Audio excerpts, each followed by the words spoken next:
இந்த திமுக அரசு இருக்கு பார்த்துக்கிட்டிங்களா, முதலமைச்சர் மு.க. ஸ்டாலின் தலைமையில் இருக்கக்கூடிய அரசு என்ன பண்ணுது, வீரன் சொல்லி ஒரு சரக்கு அறிமுகப்படுத்துது. அதாவது தமிழை பேருங்க சொன்னோம்ல, அதுக்கு தான் சரக்கு போய் வீரன் வச்சாங்க. இப்போ ஒரு படிக்கு மேலே போயிருச்சு, கோதுமை பீர் அறிமுகமாக போகிறாங்க தமிழ்நாட்டில். வந்து கோதுமை பீர் சாராய குடிக்கிறவங்க வந்து சக்கரை நோய் இருக்கதா, சுகர் இருக்குது, இவங்க வந்து இந்த இது குடித்தாங்கன்னா சக்கரை நோய் வந்து கூடிடுது. நான் நார்மலாக சரக்கு குடிக்கிறது, இந்த விஸ்கி பிராந்தி குடிக்கிறது.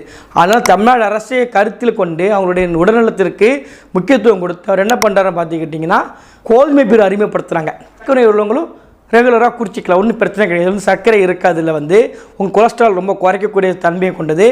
நீங்கள் சர்க்கரை உள்ளவங்க எப்படிலாம் நீங்கள் வந்து கோதுமை சாப்பாடு சாப்பிடணுமோ, இல்லை கோதுமை தோசை கோதுமை போட்ட சாப்பிட்றீங்களோ, அதே மாதிரி இதை நீங்கள் வந்து தண்ணிக்கு பதிலாக கோதுமை பீர் பயன்படுத்திக்கன்னு சொல்லி தமிழ்நாடு அரசு பயன்படுத்த போகுதான் கோதுமை பீர்னு. இடத்துல அரசு போய்கிட்டு இருந்துச்சுன்னா அப்போ அந்த கட்சியில் இருக்கக்கூடிய நிர்வாகிகள் என்ன பண்ணுவாங்க, இந்த மாதிரி குட்கா கடத்த வேண்டியது, ஜாபர் சாதிக்கு மாதிரி கொக்கைன் கடத்த வேண்டியது, பெரிய பெரிய டக் மாஃபியாவோட தொடர்பு இருக்க வேண்டியது.